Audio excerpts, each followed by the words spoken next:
কোর্টে একটা কেস হচ্ছে, ঠিক আছে, সেই কেসেতে এন্ড অফ দ্য কেস জাজ একটা রায় দিল, ঠিক আছে, সেই যে রায়টা সেই যে জাজমেন্টটা পাস হলো, সেই জাজমেন্টটা এর ইন ফিউচার সিমিলার যদি সেই রকম কোনো কেস আসে, তাহলে সেই জাজমেন্টটার সাহায্যে ওই জাজমেন্টটাকে পরবর্তী যে সিমিলার কেসটা আসবে সেই কেসেতে ফলো করা হবে। এই জাজমেন্টটা একটা, তখন আমরা এই জাজমেন্টটাকে আইন বলবো, এটাকে হচ্ছে precedent. Precedent is not a law, precedent is a source of law, ঠিক আছে। এইটাকে বলা হয় প্রিসিডেন্ট, যে কোনো একটা কেসে জাজ যখন একটা জাজমেন্ট দেয় আর সেই জাজমেন্টটা যখন পরবর্তীকালে যদি সিমিলার কেস কোনোদিন আসে তাহলে সেইটা ফলো হয়, সেইটাকে বলা হয় প্রিসিডেন্ট। and precedent is a very important source of law, normally in common law jurisdiction. Normally এটাই এভাবেই আইন প্রণীত হয় বা ল এনফোর্সমেন্ট হয় ইন কমন জুরিসডিকশনে। আমাদের একটা সাধারণ জুরিসডিকশনে এইভাবেই লকে এনফোর্স করা হয় আর তৈরি করা হয় এবং এনফোর্স করা হয়। তো এইটা হলো তো ল এর একটা সাধারণ একটা ধারণা যে ল জিনিসটা কি আর এটা কিভাবে তৈরি হয় আর এটা কিভাবে এনফোর্স করা হয়। তাহলে বল, এইটুকুটা থেকে তোদের কারোর কি কোনো অসুবিধা আছে? নো ম্যাম, বুঝতে পেরেছি। না ম্যাম নেই। না ম্যাম ঠিক আছে, বুঝেছি। বুঝতে পেরেছি।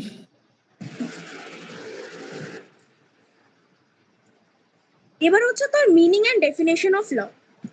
আচ্ছা, এবার তোদের মধ্যে থেকে কেউ একজন একটু রিডিং করতো এই meaning and definition of law এর, এটা রিডিং পড় অ্যাকর্ডিং টু রস্কো পাউন্ড যেটা বলেছে। তোদের মধ্যে কে পড়বি বল?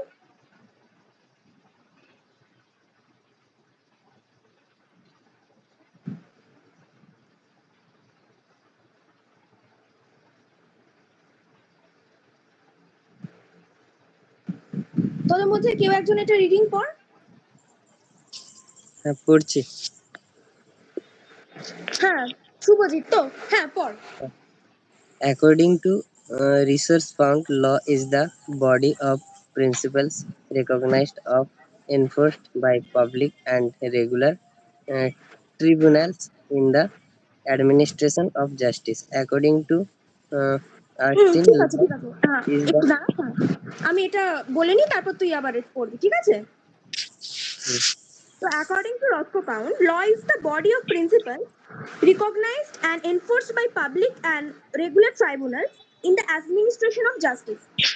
তো law এর অনেক ডেফিনেশনস আছে, বিভিন্ন এমিনেন্ট জুরিস্টরা, বিভিন্ন বিখ্যাত জুরিস্টরা এর ডেফিনেশন দিয়েছেন, তাদের মধ্যে রস্কো পাউন্ড একজন।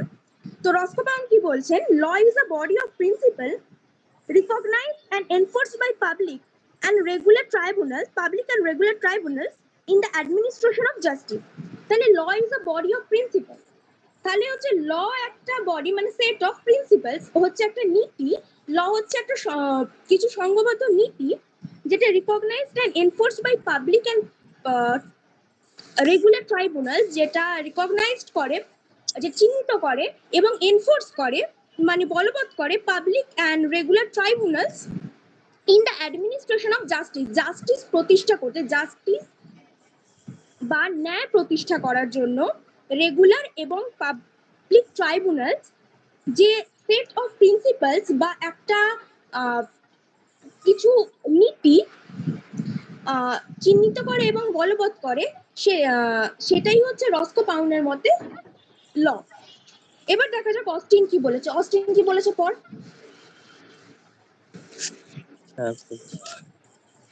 According to Austin, law is the aggregate of the rules set by men as political superior or sovereign to men as politically subject. ওটা সোভারিন হবে। হ্যাঁ, ল ইজ তাহলে according to Austin, law is the aggregate of rules set by men as a political superior or sovereign to men as politically subject. তাহলে law is the aggregate of rules, সেটাই হচ্ছে law is a set of rules যেটা by men as political superior, political superior আর sovereign মানে হচ্ছে যে politically supreme or politically সর্বোচ্চ শক্তি। Sovereign or sovereign মানে হচ্ছে সুপ্রিম পাওয়ার, ঠিক আছে? এই পলিটিক্যাল সুপ্রিম পাওয়ারটা যার কাছে আছে সে এই আইনটাকে বলবৎ করে বা সেট করে কাদের ওপর? যারা পলিটিক্যালি তার সাবজেক্ট। মানে যদি খুব একটা লেম এক্সাম্পল দিয়ে বোঝানো যায়, তাহলে যদি আগেকার দিনে দেখা যেত যে একজন যে রাজা হবে সে হচ্ছে পলিটিক্যালি সুপিরিয়র, মানে তার কাছে সমস্ত ক্ষমতা আছে, পলিটিক্যাল ক্ষমতা তার কাছে সমস্ত আছে, এবং তার যারা প্রজা আছে সে তাদের জন্য কিছু রুল সেট করতো, ঠিক আছে? এই যে এই পলিটিক্যাল সুপিরিয়র মানে রাজা তার প্রজাদের জন্য যে রুল সেট করতো, এইটা একটা সেট অফ রুল সেট করতো, তাকেই বলা হচ্ছে ল।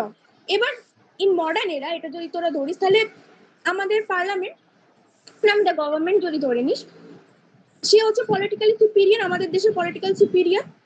সে আমাদের জন্য, মানে আমরা যারা সিটিজেন্স আছি তাদের জন্য কিছু সেট অফ রুলস আমাদের পার্লামেন্ট সেট করে, বা পার্লামেন্ট আমাদের জন্য ল তৈরি করছে। তাহলে আমাদের যে পলিটিক্যাল সুপিরিয়র তার যারা সিটিজেন তাদের জন্য পলিটিক্যাল সুপিরিয়র যে সেট অফ রুলস বা অ্যাগ্রিগেট অফ রুলস সেট করে দিচ্ছে বা নির্ধারণ করে দিচ্ছে, সেইটাই হচ্ছে ল অ্যাকর্ডিং টু অস্টিন। তো এই দুজন এমিনেন্ট জুরিস্টের যে ডেফিনেশন গুলো পড়লাম, এর মধ্যে কি কোনো কারোর প্রবলেম আছে বুঝতে? না ঠিক না আছে। ম্যাম। আচ্ছা, বাকিরা? না ম্যাম। ম্যাম। না ম্যাম। আচ্ছা, তোরা বুঝতে পারছিস তো সবাই? হ্যাঁ ম্যাম, বুঝতে হ্যাঁ ম্যাম। ওকে, তো শুভজিৎ তারপরে কন্টিনিউ কর। In short, law is the command of sovereignty. It imposes a duty, and duty is backed by a sanction. He further said that uh, there exist three elements in law: um, command, duty, and sanction. It is possible to describe law as the body of official rules and regulations generally found in the Constitution, uh, legislation, judicial appointments, and the like that is used to govern society and to control the behavior of its members.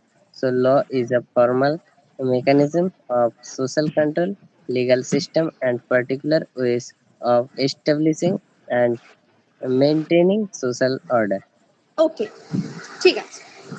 তো কি বলছে, in short, law is a command of sovereign, it imposes a duty and duty is backed by a sanction.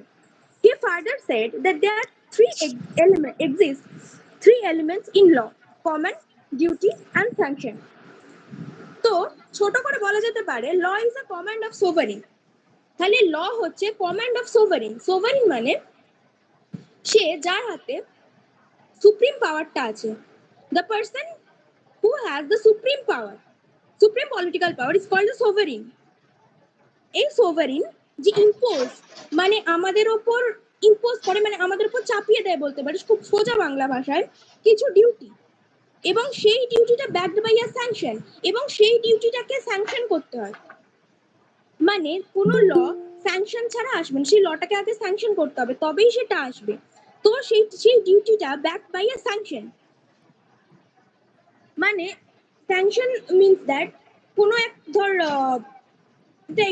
ধর example, parliament থেকে যে লটা আমাদের তৈরি হয়, সেই লটা প্রথমে থাকে স্ট্যাচু, সেই প্রথমে বিল পাস হয়, এই বিল থেকে লতে আসতে 7টা স্টেপ লাগে।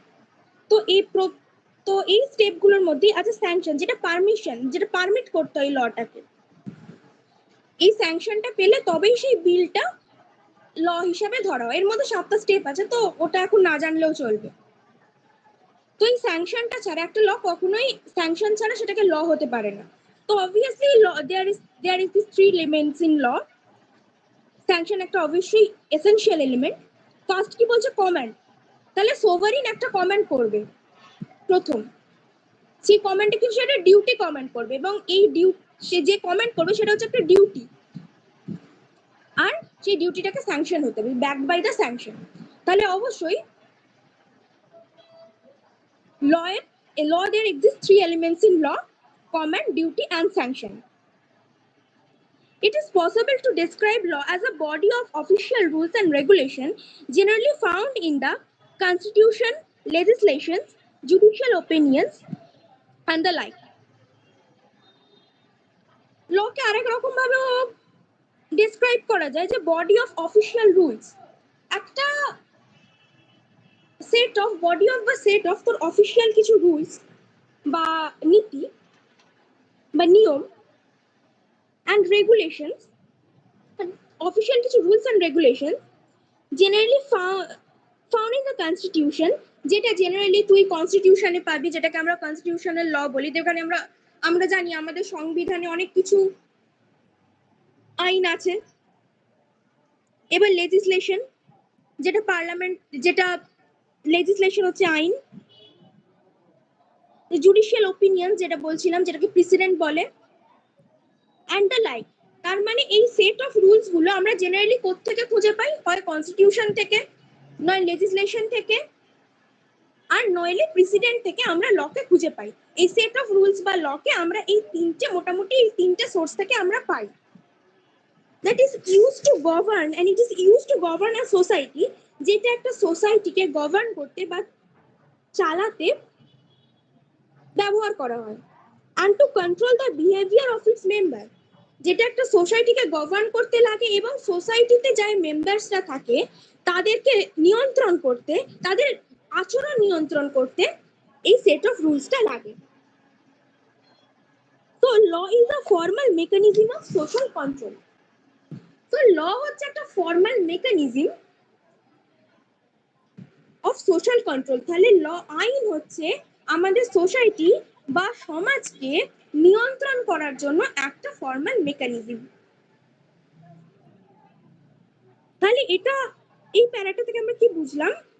যে ল হচ্ছে একটা সেট অফ রুলস বা নিয়ম, যেটা আমরা সাধারণত কোন সোর্স থেকে খুঁজে পাই? প্রথমত হচ্ছে তোর কনস্টিটিউশন থেকে বা সংবিধান থেকে, দ্বিতীয় আমরা খুঁজে পেতে পারি এটা লেজিসলেশন থেকে, আর তৃতীয়ত আমরা খুঁজে পেতে পারি এটা হচ্ছে জুডিশিয়াল ওপিনিয়ন বা যেটাকে আমরা বলবো প্রেসিডেন্ট থেকে। আর এটা কি করতে ইউজ করা হয়? তো গভর্ন সোসাইটি, একটা সোসাইটিকে চালাতে বা গভর্ন করতে এবং সেই সোসাইটিতে বসবাসকারী মেম্বারদের আচরণকে নিয়ন্ত্রণ করতে। তো ল মোটামুটি এটাকে বলতে পারিস, এটা হচ্ছে ল হচ্ছে এমন একটা নিয়ম বা নীতি যেটা আমাদেরকে ফর্মালি সোসাইটিকে কন্ট্রোল করতে বা আমাদের সমাজকে এবং তার মেম্বারদের আচরণকে কন্ট্রোল করতে ব্যবহৃত হয়। Legal system are particular ways of establishing and maintaining social order. Legal system হচ্ছে একটা পার্টিকুলার ওয়ে বা একটা পার্টিকুলার রাস্তা যেটা সোশ্যাল অর্ডার বা সোসাইটির যে সমস্ত নিয়ম নীতি আছে সেই সমস্ত নিয়ম নীতিকে মেনটেন করতে আর এস্টাবলিশ করতে, মানে প্রতিষ্ঠা করতে লিগাল সিস্টেম হচ্ছে একটা মোটামুটি পার্টিকুলার ওয়ে। ঠিক আছে?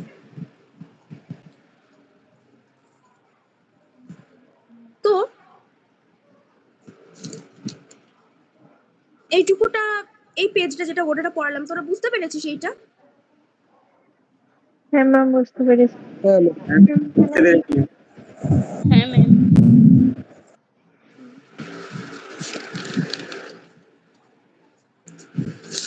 ঠিক আছে, বুঝতে না পারলেও বলিস, আর যদি পড়তে পড়তে খুব বোর হয়ে যাস বা তখন বুঝতে না ভালো লাগে তাহলে সেটাও বলিস। তো আশা করি কারোর বোর লাগছে না। নো ম্যাম, বোর কেন লাগবে? না ম্যাম। আর বাকিদের কি রেসপন্স? না না, বোর লাগে না। লাগছে না তো? ওকে, থ্যাংক ইউ। তো দেখ, এই যেটুকু আমরা পড়লাম তার মধ্যে থেকে আমরা কি লটা আমরা কোত্থেকে পাবো বা লয়ের সোর্সটা কি তার সম্পর্কে কি আমরা একটা ধারণা পেলাম? তোদের কি মনে হয় এই যে সেকেন্ড যে আমি মিনিং এন্ড ডেফিনেশনস এর মধ্যে তোদের কি মনে হচ্ছে যে ল আমরা কোত্থেকে পেতে পারি এরকম কোনো ধারণা আমরা পেলাম? হ্যাঁ ম্যাম। হ্যাঁ ম্যাম। আচ্ছা আচ্ছা, তাহলে আমাকে কেউ বলতো যে আমরা কোত্থেকে জেনারেলি আইন খুঁজে পেতে পারি, মানে আইনকে পেতে পারি কোন কোন সোর্স থেকে? Ma'am constitution, legislation, judicial opinion. Judicial opinion থেকে, এগুলো থেকে। Very good. আমরা লকে তাহলে এই তিনটে সোর্স থেকে ফর্মালি পেতে পারি। তো এবার আমরা যেটা করব অবভিয়াসলি সেটা হচ্ছে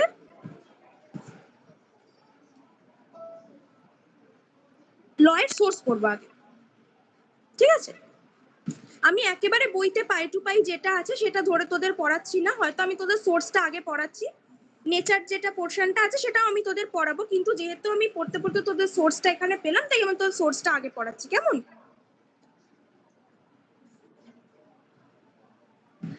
ওকে ম্যাম। ঠিক আছে, তো এবার সোর্সেস অফ লটাকে রিডিং করবে বল আমার জন্য।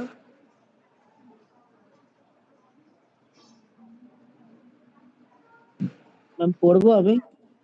হ্যাঁ অবশ্যই পড়। That the term sources of law also refers to the sovereign or the state from which the law derives its force or validity. Customs, entity, statute law, etc. are the sources of law. ওকে, তাহলে কি বলছে sources of law? Sources মানে আমরা কোত্থেকে, sources of ল মানে কোন source থেকে বা কোথা থেকে আমরা লটাকে পাচ্ছি বা লয়ের উৎপত্তিটা কোত্থেকে, লটা কোথা থেকে আসছে, এইটাকেই বলবো আমরা লয়ের sources.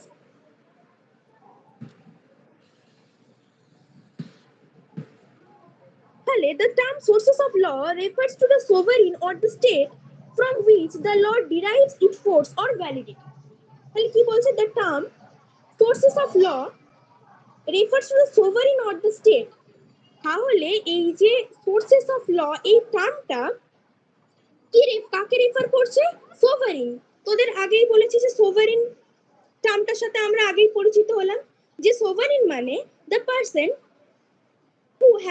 who has the supreme power or the state, হয় যে পারসন যার কাছে সুপ্রিম পাওয়ার আছে স্টেটের or the state from which, নয় সোভারিন নয় স্টেট, যাদের কাছ থেকে the law derives its force, ল তার ফোর্সটা পাচ্ছে বা লটা এনফোর্স হচ্ছে অর ভ্যালিডিটি। তাহলে সোর্সেস অফ ল মানে সোভারিন বা স্টেট যার কাছ থেকে ল ডিরাইভ, লটার এনফোর্সমেন্ট বা ভ্যালিডিটিটা পাচ্ছে সেইটাকে বলা হচ্ছে সোর্সেস অফ ল। এবার সোর্সেস অফ ল এখানে কি বলেছে? Custom, entity, statute law etcetera are the sources of law. এটা এন্টিটি হবে না, হ্যাঁ এইটা না বই একটু ভুল আছে, এটা ইকুইটি হবে।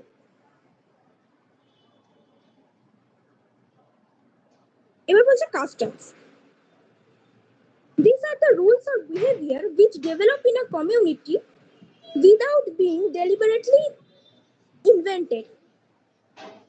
আচ্ছা, তার আগে বলি কাস্টম জিনিসটা কি। কাস্টম জিনিসটা আর কিছুই নয়, কাস্টম হলো প্রথা। আমাদের প্রত্যেকটা কমিউনিটির বা আমাদের প্রত্যেকটা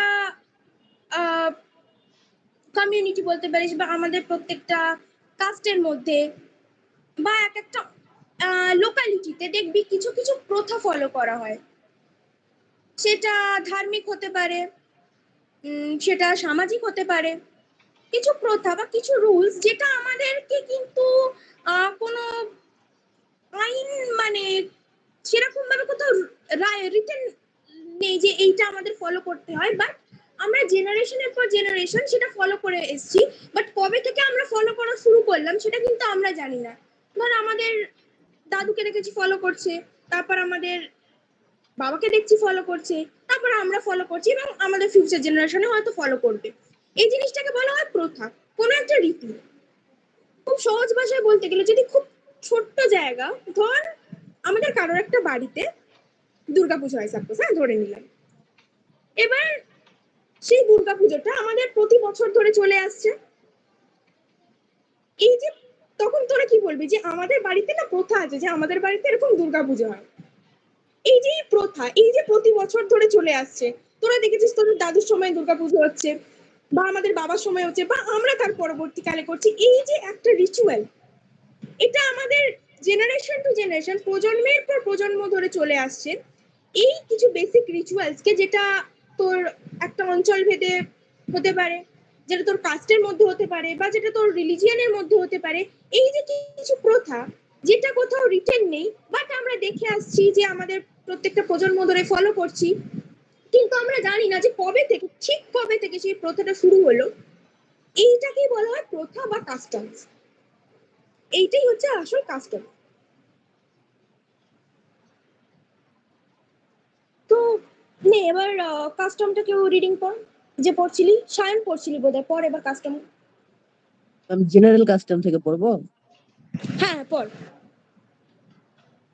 Historically, these are believed to have been very important in a way that they were effectively the basis of our common law. It is thought that following the Norman conquest, as the country was gradually brought under centralized government, the judges appointed by the kings to travel around the land making decisions in the king's name, based at least some of their decisions were on the common custom. তো general custom কি বলেছে? Historically, these are believed to have been very important in a way that they were effectively the basis of the common law. So historically, they are believed to have been very important way that they were effectively the basis of our common law. General কাস্টমকে historically এটাকে believe করা হয় যে এটা খুব important for our common law, the basis of our common law. আমাদের common ল এর ভিত্তি হিসাবে জেনারেল কাস্টমকে খুব ইম্পর্টেন্স দেওয়া হয়। It is thought that following the Norman conquest, as the country was gradually brought under centralized government, the judges appointed by the king to travel around the land, making decisions in the king name, based at least some of their decisions were on the common custom.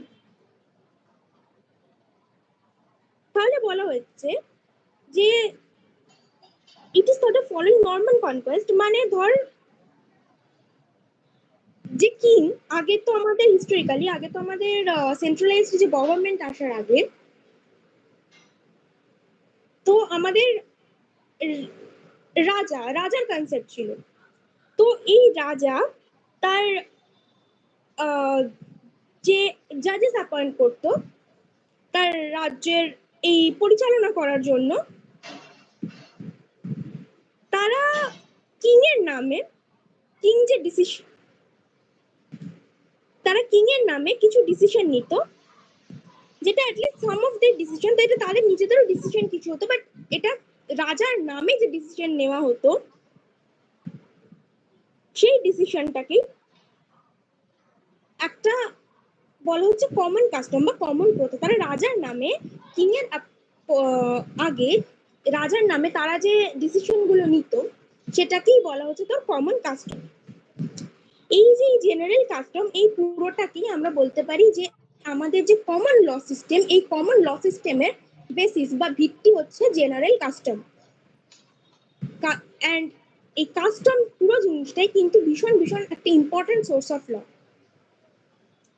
তো এই general কাস্টমের পর এই কাস্টমটাকে আমরা দুভাগে ভাগ করছি, একটা general custom যেটা আমাদের কমন ল সিস্টেমের একটা খুব ইম্পর্টেন্ট বেসিস।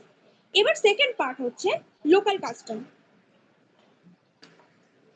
তোদের হয়তো এরকম, তোদের তো এমসিকিউ বেসড কোশ্চেন, তোদের হয়তো জানতে চাইবে না যে জেনারেল কাস্টম কাকে বলে, বা জেনারেল কাস্টমের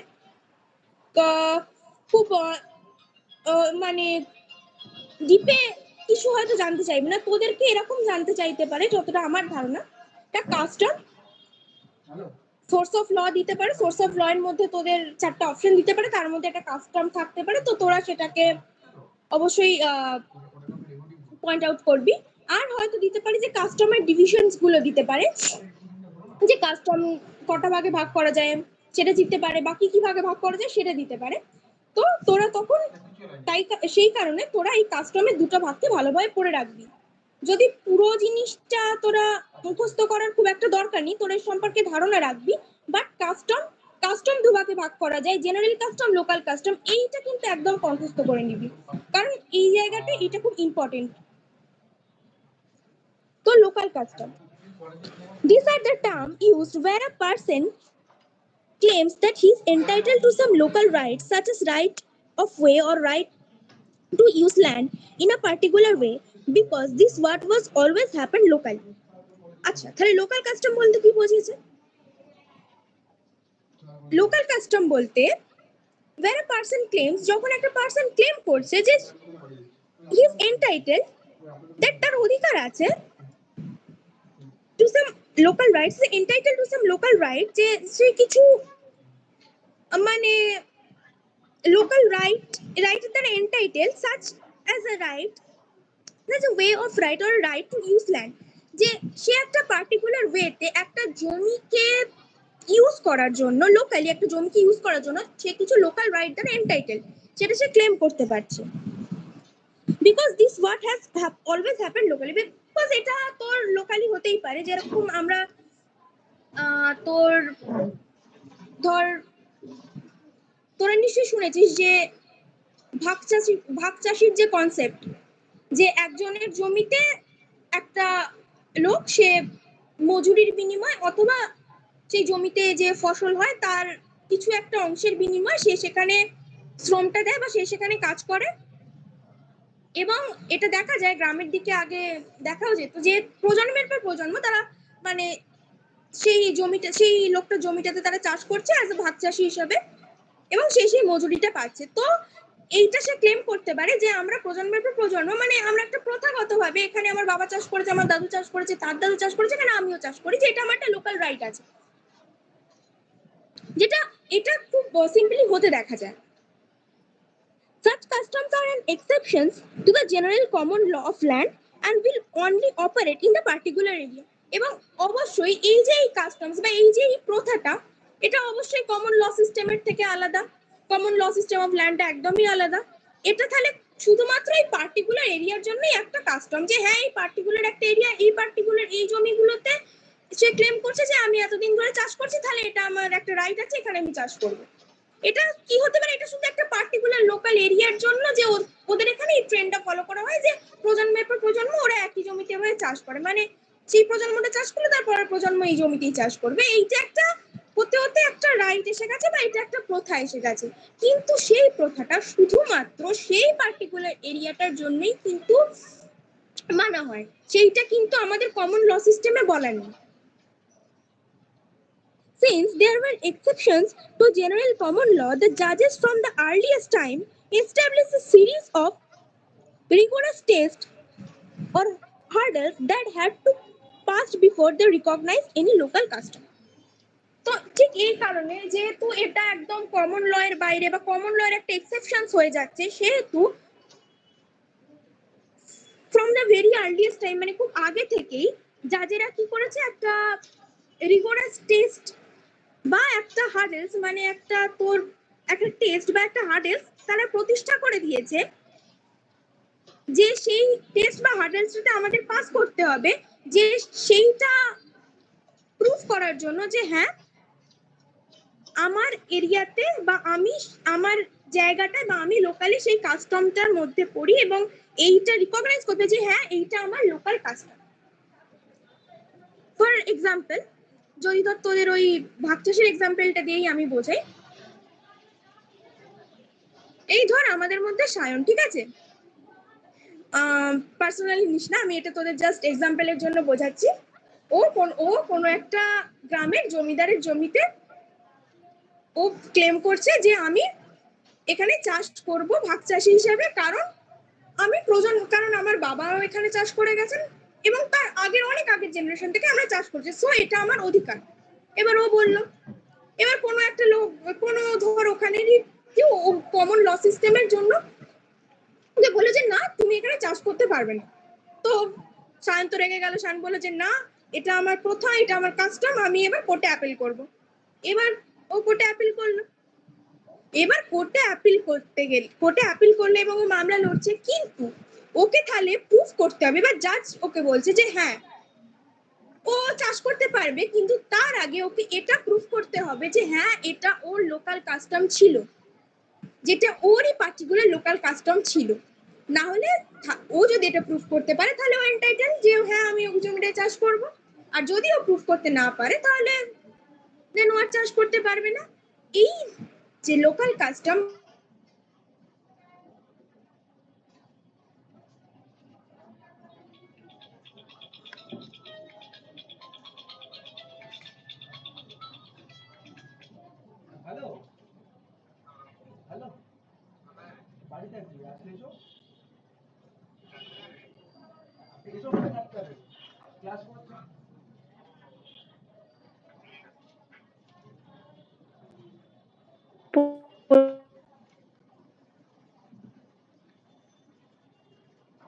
প্রশ্নটা হচ্ছে যে এই যে আপনি বললেন যে আমার ওটা রাইট হবে যদি যদি এরকম হয় যে আমার জমি আমি হয়তো অন্য কিছু চাষ করতে দিয়েছি, বছরের পর পর তারা চাষ করে আসছে, কিন্তু এক টাইমে আমার মনে হলো আমি জমিটা রাখতে পারছি না, আমি বিক্রি করে দেবো অন্য কাউকে, তো সেই ক্ষেত্রে কি দাঁড়াবে জিনিসটা?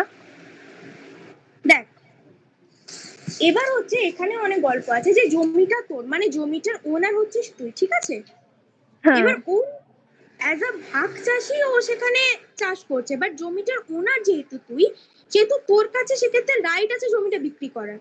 মানে এটা যখন তুই পরবর্তীকালে ল মানে সিভিল ল পড়বি বা ল্যান্ড ল পড়বি, তখন দেখবি কোনো ল্যান্ডের ওনারের মানে ওনারশিপ পেতে গেলে তার 3টে এসেনশিয়ালস লাগে, ঠিক আছে? রাইট অফ এনজয়মেন্ট একটা, তার মধ্যে আর একটা হচ্ছে রাইট অফ ট্রান্সফার। তুই যে কোশ্চেনটা করছিস সেটা হচ্ছে রাইট অফ ট্রান্সফার। এটা যখন তুই ল্যান্ড ল পড়বি তখন এটা তোর ওনারশিপে তো এই ক্রাইটেরিয়াটা লাগবে যে যে ওনার হবে তার কাছে জমিটার রাইট টু ট্রান্সফার থাকবে, মানে রাইট টু অ্যালাইনেট বা রাইট টু ট্রান্সফার। আমি এই জমিটাকে ট্রান্সফার করতে পারবো, আমি আমার জমি আমি এনজয় করতে পারবো, আমি আমার জমি আমি ট্রান্সফার করতে পারবো, অ্যালাইনেট করতে পারবো, আমি বিক্রি করতে পারবো, এইটা আমার রাইট হবে। তো ওনারশিপের এই রাইটটা ক্ষেত্রে যেহেতু এটা কমন ল সিস্টেম, মানে এটা একটা মানে আমাদের ল, এটা এনফোর্সেবল ল, সেহেতু সেক্ষেত্রে আমি জমিটা বিক্রি করতে পারবো, কারণ যেহেতু I am the owner of this land. হ্যাঁ, আমি বিক্রি করে দিলে তো তখন চাষিটা কি হবে? চাষিটা তখন তাহলে উঠে যাবে? হ্যাঁ, সেক্ষেত্রে চাষিটাকে তো উঠতে হবে, কারণ আমি যেহেতু ওনার অফ দিস ল্যান্ড আর ল্যান্ডটা আমি বিক্রি করছি। আর এটা হচ্ছে লোকাল পারসন, সে তখন ওটা ক্লেম করতে পারবে না। আর এটা আমি তোদের বোঝালাম জাস্ট ফর অ্যান এক্সাম্পল, ঠিক আছে? হ্যাঁ হ্যাঁ এটা জাস্ট ফর অ্যান এক্সাম্পল আমি তোকে বোঝালাম, অ্যাজ ইট ইজ এরকম যে এরকমই যে তোর এক্সাম্পল হবে এর কোনো মানে নেই। আমি তোদেরকে সহজ করে ব্যাপারটাকে বললাম যে প্রজন্মের পর প্রজন্ম চাষ করছে এরকম একটা ব্যাপার, কারণ অ্যাজ ইউজুয়াল চাষটা আমাকে ভালো বুঝতে পারবো যে একটা জমিতে চাষ করছে। তো কাস্টম এরকম অনেক কিছু হতে পারে, অনেক রীতি, অনেক রেওয়াজ কাস্টম আছে বিভিন্ন কমিউনিটির মধ্যে, সেরকম কাস্টম আছে। এটা ম্যারেজের ক্ষেত্রেও বিভিন্ন রকমের কাস্টমস দেখা যায়। পরবর্তীকালে তোরা ল যখন পড়বি সবাই, তখন এইটা তোরা আরো ভালো করে বুঝবি বিভিন্ন রকম এক্সাম্পল দিয়ে। আমি তোদের জাস্ট ফর এক্সাম্পল এটাকে বোঝালাম। তবে অবশ্যই তোরা যখন, তুই যে আমায় কোশ্চেনটা করলি, যখন একজন ওনার, অবশ্যই তার কাছে কিন্তু রাইট থাকবে তার ল্যান্ডটা বিক্রি করার জন্য, কারণ ওনারশিপ হতে গেলে তার 3টে এসেনশিয়াল থাকবে, আর 3টে এসেনশিয়াল যখন তার কাছে থাকবে অবশ্যই রাইট টু অ্যালাইনেট এই ইয়েটা তার কাছে থাকবে, এই রাইটটা। আর সে রাইটে সে কিন্তু এই জমিটাকে ট্রান্সফার বা অ্যালাইনেট করতে পারে। কেমন? ঠিক আছে, বুঝতে পেরেছিস? হ্যাঁ হ্যাঁ বুঝতে পেরেছি। ঠিক, আর কোনো কোশ্চেন আছে বাবু? না না আর কিছু নেই। ঠিক আছে, এমনি বুঝতে পারছিস তো? হ্যাঁ হ্যাঁ বুঝতে পারছি সব। ঠিক আছে, তো এবার আমরা পড়বো সেকেন্ড সোর্স অফ ল, যেটা হচ্ছে ইকুইটি। তো ইকুইটিটা কেউ একটা রিডিং পড়, কে পড়বি বল ইকুইটিটা?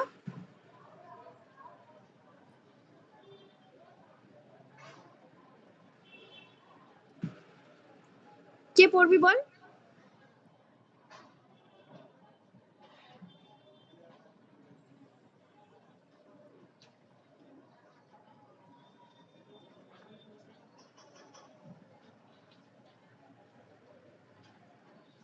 তোরা যদি রেসপন্ড না করিস তাহলে কিন্তু আমি র্যান্ডম কারোর একটা নাম বলবো and he or she have to read out. She has to read out. তাহলে আমি র্যান্ডম ম্যাম কাউকে পড়বো বলছি কি করতে? ম্যাম পড়বো কে বলছিস? নামটা একটু বল। ম্যাম শুভদীপ হ্যাঁ পড়।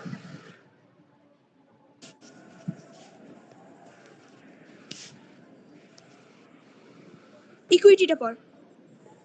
The word equity has a meaning of fairness. Equity developed because of problem in common law. Major problem was the fact that the only remedy the common law courts could give was damage, which is an order that defendant pay a sum of money to the plaintiff way of compensation. In some cases, this would not be the best method of putting matters right between the parties প্ল্যান্টিভ is in a parties, এটা parties বাবা। okay, case of tripses to land where ওটা perhaps trespass of that dependent has built on his neighbor's land. The building would still be there and the plaintiff would have lost the use of that part of his land. In such a situation, that plaintiff would probably prefer to have the building removed rather than be given money in compensation. আচ্ছা শুভদীপ, তুই কিন্তু বাড়িতে না English রিডিংটা পড়বি কেমন? কারণ Okay, ma'am. এটা কিন্তু খুব দরকার যে ইংলিশ রিডিংটা আমি খুব ভালোভাবে পড়তে পারছি। দেখবি যখন তুই আরো ভালোভাবে পড়তে পারবি না তোর নিজেরই খুব ভালো লাগবে। তো তুই কিন্তু পরের সপ্তাহের ক্লাসে আমি ফার্স্টে তোকেই কিন্তু রিডিং পড়তে দেবো আর তুই কিন্তু রিডিংটা পড়ে রাখবি, কেমন? Okay, ma'am. আমি Okay, যেন ma'am. দেখি তোর পরের সপ্তাহের ক্লাসে তুই এর থেকে আরেকটু বেটার রিডিং পড়ছিস। আমি জানি কিন্তু তুই কিন্তু এর থেকেও বেটার রিডিং পড়তে পারবি, আই নো দ্যাট। তুই কিন্তু অ্যাটেন্টিভলি Okay, ক্লাস ma'am. শুনছিস, ঠিক আছে? Okay, ma'am. Okay, ma'am. আমি Thank you, জানি ma'am. তুই পরের সপ্তাহে রিডিংটা তোর ডেভেলপ করেছে। Okay, ma'am. ঠিক আছে, চল। Equity. The word equity has a meaning of fairness. Equity developed because of problems in common law. And equity মানে is a meaning of fairness. Equity মানে হচ্ছে fairness। মানে এই যে যেখানে বলছে, এই তোর বলছে মেজর প্রবলেম, এই ইকুইটির কনসেপ্টটা কোত্থেকে ডেভেলপ করেছে বলতো? কমন ল কিছু প্রবলেমস থেকে, বিকজ অফ দ্য কিছু প্রবলেমস অফ কমন ল, এইখান থেকে ইকুইটির কনসেপ্টটা ডেভেলপ করেছে। ইকুইটি মানে হচ্ছে ফেয়ারনেস, ফেয়ারনেস মানে ভালো অর্থে ব্যবহার হচ্ছে এখানে। Major problem was the fact that only remedy the common law courts could give us damages, which is an order that defendant pay a sum of money to the plaintiff by the way of compensation. একটা বড় সমস্যা common ল courts এর কি বলতো? That the defendant pays could give us damages which in order the defendant pay a sum of money. that একটা damage, ধর প্লেন্টিফ কিছু একটা ক্লেম করেছে, ঠিক আছে? যদি আমরা পরের এক্সাম্পলটাই নিই, যে কোন একটা ল্যান্ডে ট্রেসপাস হয়েছে। ট্রেসপাস মানে সেই প্ল্যান, সে কোন একটা ল্যান্ডে অবৈধভাবে কেউ এন্ট্রি নিয়েছে বা কেউ ঢুকে পড়েছে। তো সেক্ষেত্রে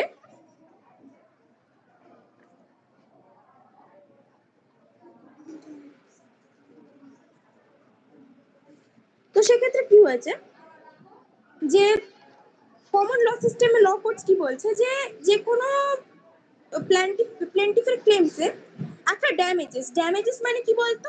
ড্যামেজেস মানে হচ্ছে সাম অফ মানি। একটা কোর্ট ঠিক করে দেবে একটা সাম অফ মানি প্ল্যান্টিফের ক্লেমের একটা ভিত্তিতে, একটা সাম অফ মানি, একটা নির্দিষ্ট অর্থ ঠিক করে দেবে যেটা ডিফেন্ডেন্ট প্লেন্টিফকে দিয়ে দেবে অ্যাজ আ রেমেডি। এটা একটা রেমেডি হিসেবে ধরা হতো। যে একটা টাকা দিয়ে দেবে তোমাকে, ও তুমি একটা ক্লেম করেছো ওর বিরুদ্ধে, ও কোর্টে এলো এবং তুমি প্রুফ করলে, তো সেক্ষেত্রে ও তোমাকে কিছু সাম অফ মানি বা টাকা দিয়ে দিল এটার ভরপাই হিসেবে বা একটা রেমেডি হিসেবে। বাট এটা তো সবসময় তো ফেয়ার ওয়ে নয় না, তাহলে তো তোর যে কোনো কিছু হতো, একটা বড় কোনো ঘটনা ঘটতো, কারোর কাছে অনেক পয়সা আছে, is a lot of money, a person has a lot of money and he has done a very big offense, very big a trespass or something else, then ও কোর্টে গেল, ও কাছে যেহেতু অনেক টাকা আছে, অনেকটা টাকা তাকে দিয়ে দিল এবং সেটা রেমেডি হিসেবে সেটা মিটমাট হয়ে গেল। কিন্তু এটা তো সব সমস্যার সমাধান তো তোর টাকা দিয়ে হতে পারে না, এটা তো ফ্যাক্ট। The second option আমাদের কি বলছে, in some cases this would not be the best method of putting matters right between the parties. In a case of trespass of that is in a case of trespass of land where perhaps the defendant had built on his neighbor's land, the building would still be there and the plaintiff would have lost to use this part of land. এক বলছে একটা, আচ্ছা এখানে প্লেন্টিফ আর dependent কাকে বলে আমি তোদেরকে একটু বলে দিচ্ছি, যদি এটা তোদের খুব একটা লাগবে বলে মনে হয় না, তাও আমি বলে দিচ্ছি, ঠিক আছে? প্লেন্টিফ মানে হচ্ছে যে ক্লেম করে, ঠিক আছে, যে কোনো একটা তার প্রবলেম হয়েছে সিভিল লয়ের ক্ষেত্রে, যে যার কোনো একটা প্রবলেম হয়েছে, ধর এক্ষেত্রে যার বাড়ির অংশটা ট্রেসপাস করা হয়েছে, মানে অবৈধভাবে একটা ট্রেসপাস করে এবং একটা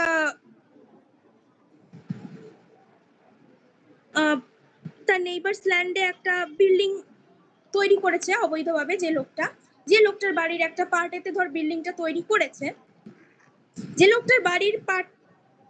লোকটার বাড়িতে অবৈধভাবে বিল্ডিংটা তৈরি করা হলো, সেই লোকটা কোর্টে গিয়ে ক্লেম করলো, ঠিক আছে? এই যে লোকটা ক্লেম করলো, এই লোকটাকে আমরা বলবো প্লেন্টিফ। এটাই তোরা আপাতত বুঝে রাখ, এই লোকটাকে বলবো প্লেন্টিফ। আর যার বিরুদ্ধে আমি ক্লেমটা করলাম কোর্টে, সেই লোকটা হলো ডিফেন্ডেন্ট। মানে এখানে কি বলছে, যে যার নেইবারটা এখানে বিল্ডিংটা বানিয়েছে অবৈধভাবে ওর জমিতে, সেই লোকটা হচ্ছে ডিফেন্ডেন্ট। মানে যার বিরুদ্ধে আমি ক্লেম করলাম সেই লোকটা হচ্ছে ডিফেন্ডেন্ট এবং যে ক্লেম করলো সেই লোকটা হচ্ছে প্লেন্টিফ। তোরা আপাতত এইটুকুই জেনে রাখ, যদি বাই এনি চান্স এসে যায় তাহলে তোরা লিখ।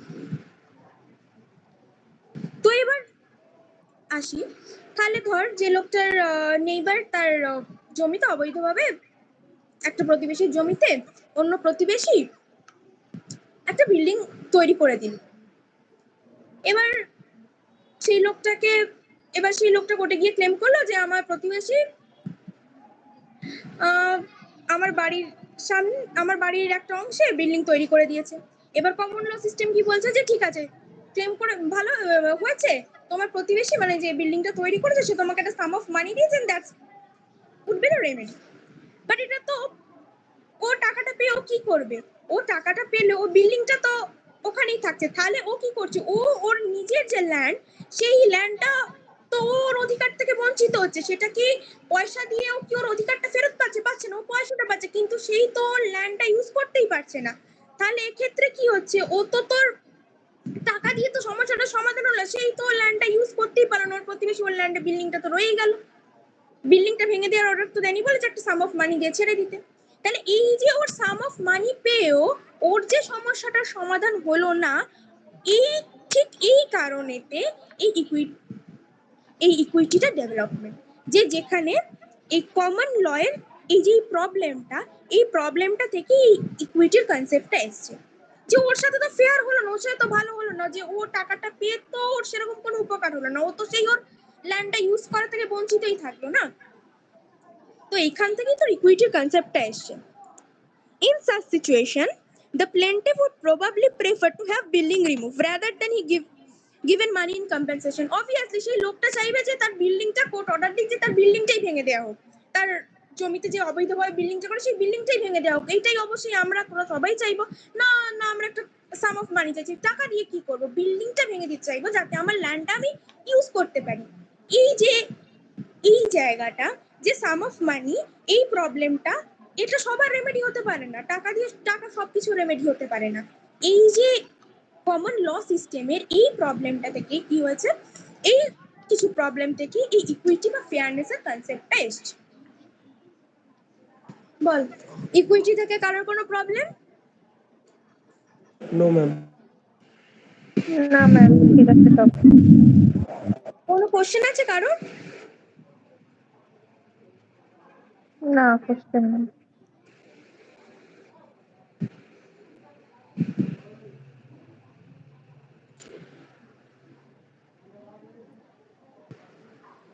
ঠিক আছে।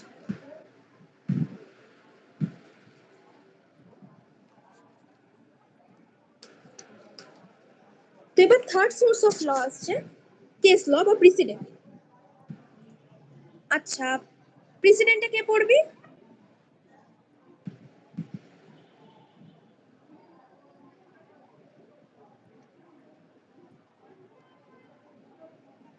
প্রেসিডেন্টটা কে পড়বি বল?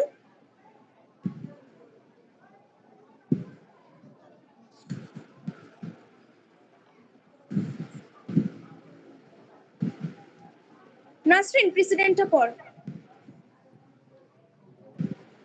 নাসরিন, হ্যাঁ ম্যাম। প্রেসিডেন্টটা পড়। মানে কেস লটা পড়। কেস ল বলে যে পয়েন্টটা আছে ওখান থেকে শুরু কর।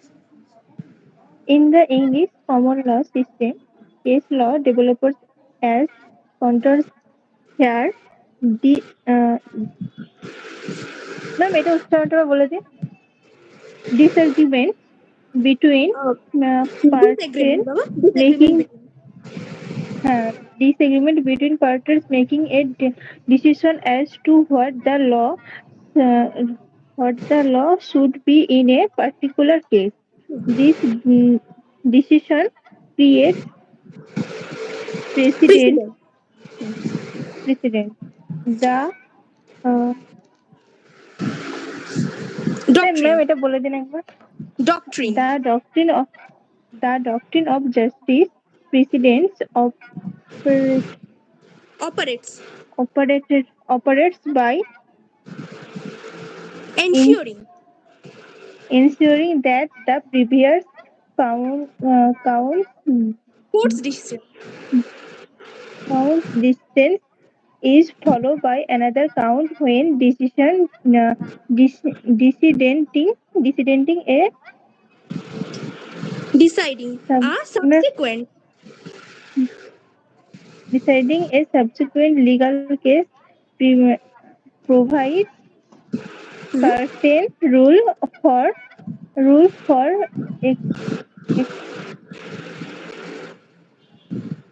Extracting, extracting the legal principle from the hearing from the case earlier case, an early case, and that principle apply to the case which are to be followed by that case. Nasrin, তোকেও আমি একই কথা বলবো যে তুই কিন্তু reading a আরেকটু জোর দে। তুই খুবই ভালো পড়েছিস, বাট আরেকটু বেটার হবে, কিন্তু তুই কিন্তু আরেকটু বেটার করতে পারবি। ঠিক আছে, আমি কিন্তু হ্যাঁ। পরদিন তোকেও রিডিং করতে দেবো, আর আমাকে কিন্তু আরেকটু বেটার করে দেখাতে হবে। ওকে ওকে। ওকে। তো কেস ল বা president. In the English common law system, case law develops as courts hear disagreement between parties, making a decision as to what the law should be in a particular case. This decision creates precedents. তো তোদের আমি আগেই বলেছিলাম যে president আমরা আগেই পেয়েছিলাম judicial opinion বা precedent as a source of law. এক্ষেত্রে কি হয়, প্রেসিডেন্ট মানে ধর কোনো পার্টির মধ্যে ডিসএগ্রিমেন্ট চলছে আর সেটা নিয়ে কেস চলছে কোর্টে, কোনো পার্টির মধ্যে ডিসএগ্রিমেন্ট।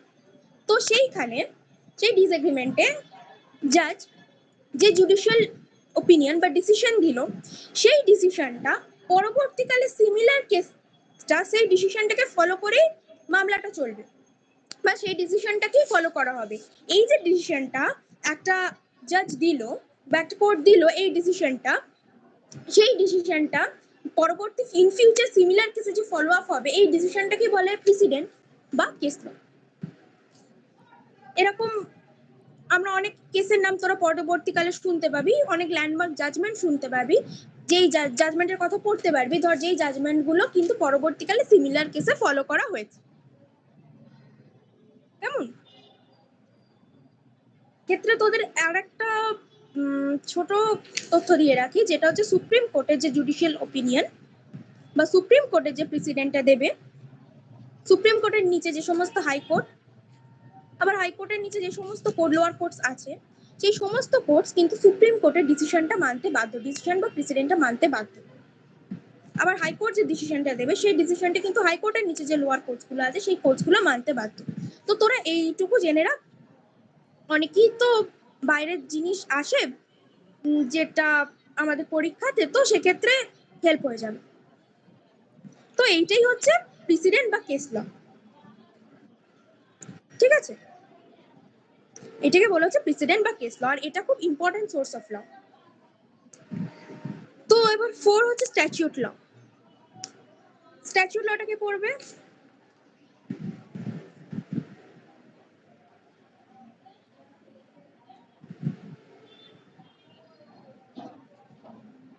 স্ট্যাটিউট লটাকে ম্যাম বলছি এতটা থাক না, পড়াটা আগে পড়ি বুঝি, তারপর আর একটু পড়িয়ে দেবেন পরের দিন।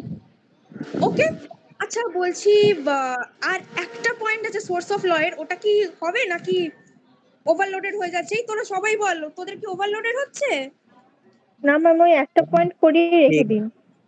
আচ্ছা ঠিক আছে, একটা পড়িয়ে দিন, তারপরে এগুলো না হয় পরের দিন পড়াবো। তোদের কিন্তু যদি বেশি লাগে বা মাথার উপর দিয়ে চলে যায়, অবভিয়াসলি লিগ্যাল অ্যাপটিটিউডটা তো নতুন সাবজেক্ট হতেই পারে, কোনো প্রবলেম নেই তার জন্য। তোরা কিন্তু আমাকে feel free to share.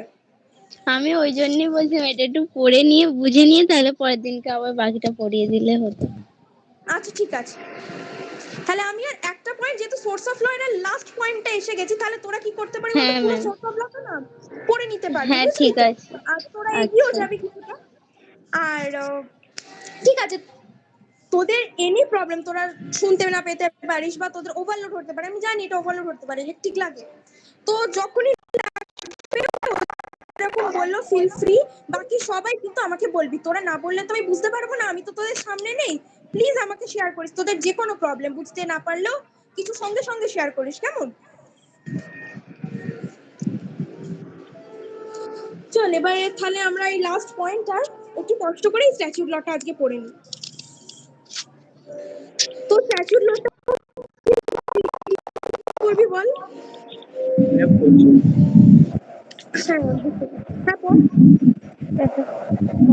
Statute law comprises legislation that made by the House of Parliament. Legislation may be a primary legislation which starts as a bill and become an act of Parliament, or it may be secondary or delegated legislation deferred by the government department and enacted under powers given by primary price of legislation.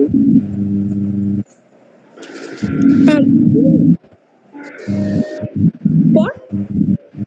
The legal system defines a set of rules, conduct, and procedures which are necessary for establishing and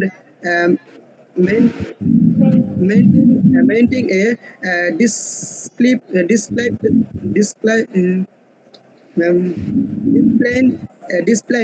society.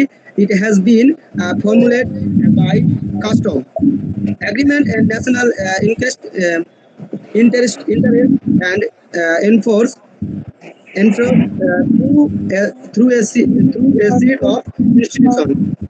The Indian legal system is one of the oldest and longest written set of law in the world.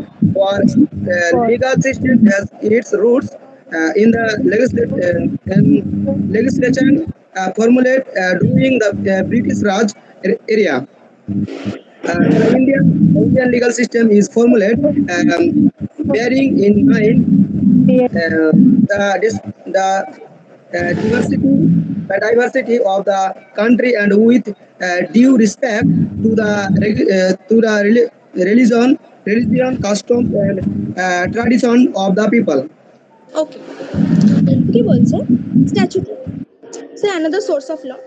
So statute law comprises legislation that made by the House of Parliament. Legislation may be a primary legislation which start as a bill and become an act of parliament, or it may be secondary or delegated legislation drafted by the government department and enacted under powers given by the primary piece of legislation. তো statutory law কি বলছে? Statutory law comprise legislation that made by house of parliament. তাহলে সেই legislation বা আইন যেটা parliament তৈরি করে সেটাকে বলছে স্ট্যাচুটরি ল, ঠিক আছে? Made by the house of parliament. Legislation may be a primary legislation, এটা প্রাইমারি লেজিসলেশন হতে পারে which start as a bill and become act of parliament. মানে তোদের যেটা আমি বললাম যে একটা আইন প্রথমেই আইন হয় না, পার্লামেন্টে একটা বিল পাস করা হয় প্রথমে, সেই বিলটা 7টা স্টেপস এর মাধ্যমে গিয়ে লাস্ট প্রেসিডেন্টে সাইন করলে তবে সেটা আইন বলা যায়। তো এইটাই বলছে যে স্ট্যাচুটরি লটা কি, যে সেই লেজিসলেশন, সেই আইনটা যেটা হাউস অফ পার্লামেন্ট তৈরি করে একটা বিল পাসের মাধ্যমে, আর যেটা একটা বিল পাসের মাধ্যমে আইন হয়, মানে আইন প্রণয়ন করা হয় পার্লামেন্ট দ্বারা, or it may be secondary or delegated legislation, or এটা সেকেন্ডারি বা ডেলিগেটেড লেজিসলেশন হতে পারে drafted by governmental department. Any governmental department এটা ড্রাফট করতে পারে, এই বিলটা বা বিলটা ড্রাফট করতে পারে, and enacted under powers given by the primary piece of legislation। এবং এই যে সেকেন্ডারি বা ডেলিগেটেড লেজিসলেশন যেটা ড্রাফট করা হয় গভর্নমেন্টাল ডিপার্টমেন্টের দ্বারা, সেটা এনাক্ট কে করে? এনাক্টেড পাওয়ারটা under given by primary piece of legislation. এই প্রাইমারি পিস অফ লেজিসলেশনের দ্বারা এই যে গভর্নমেন্ট ডিপার্টমেন্ট যে এটাকে এনাক্ট করে, ঠিক আছে? এই যেটা ডেলিগেটেড লেজিসলেশন বা secondary লেজিসলেশনটা। The legal system defines a set of rules, conducts, order and procedures which are necessary for establishing and maintaining a disciplined society. It has been formulated by custom, agreement and national interests, and it enforced to a set of institutions. The legal system কি? একটা legal system কি defines করে? আমরা বারবারই কথাটা বলছি, set of rules। একটা set of rules যে define করে, or conducts or procedures which are necessary for establishing, maintaining a disciplined society। একটা legal system কি? একটা set of rules যেটাকে ক্রিয়েট করা, এনফোর্স করা, কন্ডাক্ট করা হয়, যে আমাদের সোসাইটির একটা ঠিকঠাক অর্ডারে চলবে, মেনটেন করে, অর্ডারটা মেনটেন করার জন্য তৈরি করা হয়। এটা কি কি দিয়ে তৈরি করে? It has been formulated by কি দিয়ে হয়? কাস্টম দিয়ে হতে পারে, কাস্টমের দ্বারা তৈরি হচ্ছে, এটা এগ্রিমেন্টের দ্বারা তৈরি হচ্ছে, ন্যাশনাল কোন ইন্টারেস্ট আছে সেটার দ্বারা তৈরি হচ্ছে, and it enforce to set of institution. আর এনফোর্স কার দ্বারা হচ্ছে? To set of institution. একটা সেট অফ ইনস্টিটিউশনের দ্বারা এইটা এনফোর্স করা হচ্ছে। The Indian legal system is one of the oldest and longest written set of laws in the world. আমরা সকলেই কম বেশি জানি যে ইন্ডিয়ান লিগ্যাল সিস্টেম সব থেকে প্রাচীনতম এবং সব থেকে দীর্ঘতম রিটেন ল সিস্টেম ওয়ার্ল্ডের মধ্যে। সেটা আমরা জানি যে আমাদের সংবিধানটা হচ্ছে লার্জেস্ট এবং সব থেকে বেশি মানে ওয়াইড সংবিধান, রিটেন সংবিধান, যেটা সব থেকে বড় লিখিত সংবিধান হচ্ছে আমাদের ইন্ডিয়ান কনস্টিটিউশন। সেই রকম our legal system has its roots in the legislature formulated during British Raj era। যে আমাদের লিগ্যাল সিস্টেমের রুট মানে যে তার মূল কোথায় সেটা হচ্ছে না লেজিসলেচার ফর্মুলেটেড ডিউরিং ব্রিটিশ রাজ। যে আইনগুলো আমাদের ব্রিটিশ রাজে বা ব্রিটিশ এরাতে তৈরি করা হয়েছিল সেখানেই আমাদের লিগ্যাল সিস্টেমের মূল ভিত্তি। যেটা আমরা দেখতে পাই, খুব রিসেন্টলি তোদের একটা উদাহরণ দিচ্ছি, ইন্ডিয়ান পিনাল কোড, যেটা আমাদের ক্রিমিনোলজির খুব ইম্পর্টেন্ট একটা পার্ট। সেই ইন্ডিয়ান পিনাল কোডটা কিন্তু 1860 মানে এখন সেটা রিপ্লেসড হয়ে গেছে বাই বিএনএস, বাট ওটা ছিল কিন্তু আমাদের 1860 মানে during the era of British Raj. তাই বলছে আমাদের ইন্ডিয়ান যে আইন যেটা ফর্মুলেট করা হয়েছে তার মূল ভিত্তিটা কিন্তু আমরা পাচ্ছি ব্রিটিশ রাজ থেকে। The Indian legal system is formulated bearing in mind the diversity of country and with due respect to the religion, custom and traditions of the people। এই যে আমাদের ইন্ডিয়ান লিগ্যাল সিস্টেম, আমরা প্রথমেই জানি যে আমাদের ভারতবর্ষ কিন্তু ধর্ম নিরপেক্ষ একটা কান্ট্রি। তো সেই কারণে আমাদের সমস্ত যে আইন যেটা আমাদের তৈরি করা হয় বা এনফোর্স করা হয়, সেই যখনই আইনটা তৈরি করা হয় আমাদের সমস্ত যে রিলিজিয়ান, যে আমাদের সর্বধর্ম সমন্বয়ের দেশ, আমরা জানি আমাদের অনেক জাতি অনেক ধর্মের দেশ, যেহেতু সেই প্রত্যেকটা ধর্ম, প্রত্যেকটা প্রথা এবং সেই প্রত্যেকটা ধর্মের পিপলদের নিজস্ব ট্র্যাডিশন বা কালচারের কথা মাথায় রেখে তাদেরকে রেসপেক্ট দিয়ে আমাদের এই আইনগুলোকে তৈরি করা হয়। এটাই হলো স্ট্যাচুট ল। তো বল, স্ট্যাচুট লটা তোরা বুঝতে পেরেছিস? Yes, ma'am. বুঝতে পেরেছি। Yes, হ্যাঁ ma'am. ম্যাম বুঝতে আচ্ছা, তোদের কোনো কোশ্চেন আছে?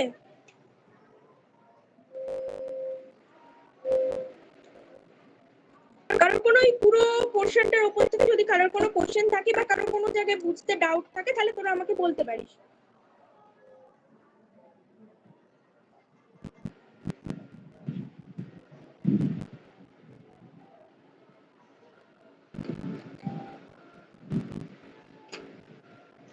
তাহলে কারোর কোনো ডাউট নেই তো?